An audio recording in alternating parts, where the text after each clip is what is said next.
அவன் தினம் அங்கிருந்து நடந்து திருவொற்றியூர்ல இருக்கக்கூடிய வடிவுடையம்மனினுடைய கோவிலுக்கு போய் வடிவுடையம்மனை தரிசனம் செய்துட்டு வீட்டுக்கு வருவான்.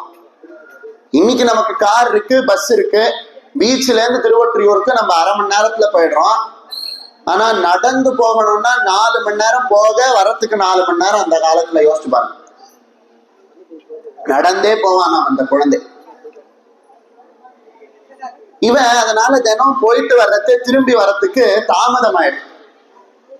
அவனோட அண்ணனினுடைய மனைவி வீட்டுல இருப்பாங்களாம்.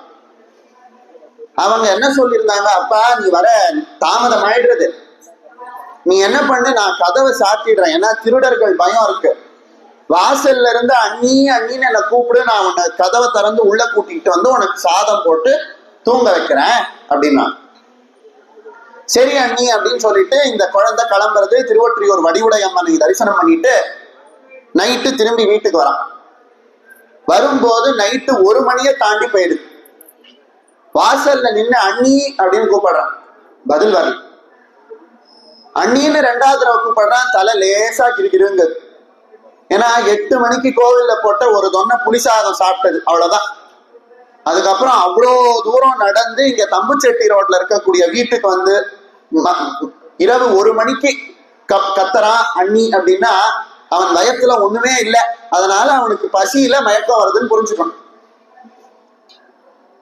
அண்ணின்னு 2வது தடவை கூப்பிடுறான், அதுக்குள்ள தலை கிரிக்கிறங்கிறது வீட்டு திண்ணையில அப்படியே மயங்கி விழுந்துடும். மறுநாள் காலை விடியுது. விடிஞ்சு அவங்க அண்ணி வாச தெளிச்சு கோலம் போடுறதுக்காக வீட்டு கதவை திறக்கிறாங்க. கதவை திறந்து பார்த்தான்னா அந்த திண்ணையில தன்னுடைய கணவரினுடைய தம்பி படுத்திருக்கான்.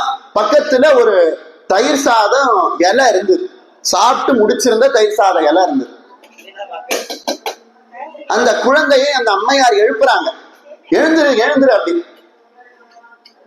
அவன் திடுக்கிட்டு எழுந்துக்கிறான். என்ன நீ ஏன் இவ்வளவு சீக்கிரம் எழுப்புறீங்க அப்படிங்க. ஏன்பா வந்தா ஒரு குரல் கொடுக்க கூடாதா? நான் உள்ள இருந்து கதவை திறந்து உனக்கு சாதம் போட்டிருக்க மாட்டேன்னா இப்படி வாசல்லையே படுத்து தூங்கிருக்கியே அப்படிங்கிற. வாஸ்தவத்துல நடந்தது என்ன அப்படின்னா, இவ்வளவு தூரம் தன்னை தேடி நடந்து வந்த அந்த சிறுவன் பசியில தூங்க கூடாது அப்படிங்கிறதுக்காக திருவொற்றியூர் வடிவுடையம்மனே வந்து சோறு ஊட்டினாள். இது யாரோட வாழ்க்கையில நடந்தது அப்படின்னு கேட்டான்னா, வள்ளலார்னு நம்ம இப்ப கும்பிடுறோம் இல்லையா, அழகாக அமைதி மார்க்கத்தை உலகம் முழுக்க பரப்பின அந்த வள்ளலாரினுடைய வாழ்க்கையில சின்ன வயசுல நடந்தது.